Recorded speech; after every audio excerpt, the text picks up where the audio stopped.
So I'm big on weight cutting. We know the 9 days, 26 pounds. I think 15 days after that to make 20 days, another 28 pounds, 54 pounds, like 45 days, which suck. But when you have guys cutting weight as well, how does that work when it comes to strength and conditioning side? When you know their weight is coming down, do you taper the workouts off a little bit, or do you manipulate it? Yeah, so every day is auto regulation, right? So every day I have to have a plan B no matter what, especially because this sport is so multifaceted and there's so many things going on each day, right? So, if somebody comes into me, and most of the time I have to auto regulate. It basically means I have to call an audible. I have to switch things up on the fly because nothing is a perfect world, you know what I mean? And at the end of the day, they're gonna come in with bumps and bruises, they're gonna come in a little tired because there's so many training, there's so many trainings going on throughout the day and throughout the weeks. What I do is I'll taper the volume off and we'll make sure that we're still getting some type of stimulus adaptation depicted upon our specific goal, but we don't overdo it to where they're gonna overtrain themselves, right? So I'm always constantly, managing their fatigue through objective and subjective indicators, whether that be an HRV monitor, whether that be just kind of asking them questions and seeing their movements, seeing if they have the proper coordination that they usually do. And those little indicators will kind of dictate what I do in that training session. And we do it every day. So it's not just like one specific week. Sometimes I have a structured deload depending on, how long they've been in camp. Just because I know that at a certain point in time in camp, the skills training, the technical training is going to pick up, especially in the intensities because of sparring and things like that. So we taper off of the strength and conditioning to a degree, but we still make sure that we're getting the most out of what we need for that time frame. I guess this is a typical question, but a lot of people are very prideful. Again, like yourself, you're like, oh, I'm still going to fight. I don't care what the doctor says. People are like, maybe you just take you're done. As a fighter and just as a coach now, mainly as a coach now, looking from the outside point of view, not having your personal pride in it, have you told fighters like, hey, relax, take the day off, take a couple of days off, take the week off? Is that okay? Because a lot of people, mainly amateurs coming up, we're prideful as hell. I don't care what you tell me. I'm still gonna work, and then it's only Wednesday and you're dead. Yeah. And that's the major thing, man, is having to actually pull you guys back. Because you do work hard, extra hard, and that's just a mindset. And it's a good mindset to have. And it's up to the coaches to actually relay that over to the athlete so that the athlete doesn't feel bad for not making the training session.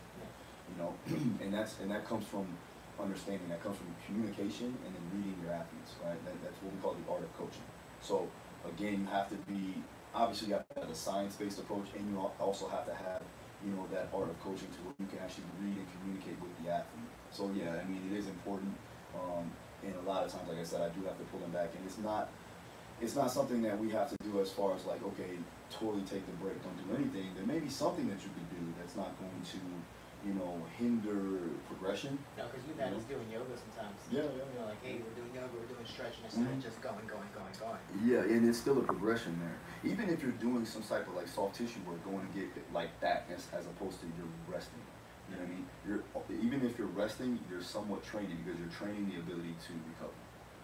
And then last thing, so you started at what, 210 you said? Yeah. 220? Yeah. Did you ever make 155? Yeah, I fought at 155 my entire professional career. Now, looking at fighters trying to do the same, do you recommend people do that extreme weight cut to try to get down, or would you prefer to stay at 170 regardless of what your opponent's size was? Well, I believe, like, for me, I'm not as tall as the other 170 pounders, right? I'm 5'8", you know what I mean? Limbs are short. You look at Dustin is a big kid. People really don't know that. And I tell this to everybody that I see. It's like, they ask me, can you make 145 again? Hell no. The kid is, like, his limbs are big. Yeah. Like, his bone structure is very thick. So it really depends on that. Is he an older metabolism probably? For sure, yeah, definitely. I think honestly, I think if anything, he's growing into his body. So his muscle, like his muscle maturity is getting up there. He's 30 years old now, so muscle maturity is there. His testosterone is there. I would say at the end of the day, there's no possible way he might even have to move up to 170. This is just Dustin. For me, I could make 155, but I would have to obviously walk around at about 178, 176, which I did, and I actually did for a while.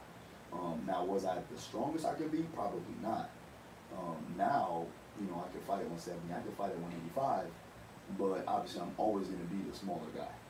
That's the issue that you have with fighters, because they don't ever want to be the smaller guy. So they think they're going to have a tactical advantage or just a physical advantage doing a larger weight cut. But the case is, you know, if you look at all the successful fighters right now, like Donna Cerrone, you know, with Dustin, you know, even Joanna going up to 125, I like that better for her because she doesn't have to kill herself to, you know, suck herself down to make that weight, and performance isn't going to be lacking at that point. So, in my opinion, yes, I would like to see more fighters actually fight in the weight class that is really structured for them. From a more manage your way to a healthy style. And Yeah. if you have to do a cut, it's that week instead of weeks in advance. I do that all the time. But you know, and that's you know, Dustin was talking about. I want to fight Nate Diaz at 165. He's like, that's my perfect weight class. It is. You know, and that's you like my promotion now has 165, which is huge. Everyone's like, all right, we're just moving down 5 pounds because that's what we want to do. 170 is too big, and I'm small. The length is huge, but if you look at examples like Frank Edgar. Was more successful at 155 than he's ever been at 145. And he's even like, I can bump down to 35. He could. Can he? But does it mean he should? Yeah, I mean, well, Frankie's a different story, man, because Frankie's definitely been in the game for a long time, you know, and I think that he's at a level where he can kind of do whatever he feels like he needs to do to be successful. But at that point, I worked with Frankie before, and honestly, man, he walks around at probably like 162 to 165 pounds. So for him, you know, 155 would be a very good, easy weight cut. He could just walk in there and do it. There's no... And he weighs like 160 naturally. As long as he feels comfortable with the weight, you know, and he's actually in like, I usually say about 6 weeks out is a good training, like weight. And if you can manage that and that's how you feel comfortable, then that's probably the weight that you want to fight at. You know what I mean? But again, people will go 6 weeks out and they still have to cut like 30 pounds. You know what I mean? So it's not a good look. Yeah, I get that. And I think that's the biggest thing for your side. I know you're not more on the dietitian side, but I know you've collaborated with a handful of guys. And that's the big thing with my nutritionist as well. Is like, dude, manage your weight. 15 to 20 pounds. You know, don't go anything more because now you're cutting weight instead of being healthy and then having to cut those few pounds last week up. And I know in college, my coach used to tell me, if you're more focused on making weight, then what are you doing wrestling? Bump up, you should be at a different weight class. For sure, yeah. That's the thing is a lot of people get like either nervous or whatever, and it negatively affects the training process. And Dustin used to tell me this too. He used to dread coming into training because at the end of the day, he knew he had to cut that amount of weight, like that much amount of weight. So now he's liking training. He doesn't have to worry about his weight. Doesn't have to diet so crazy. And he's keeping a healthy eating habit. You know what I mean? Where a lot enjoying of practice too. Yeah, enjoying it. And that's the goal. Like as long as you want to stay in this sport, you gotta enjoy it. You gotta enjoy the grind. If you're like constantly thinking about your weight and weight cut, it's not gonna be as enjoyable.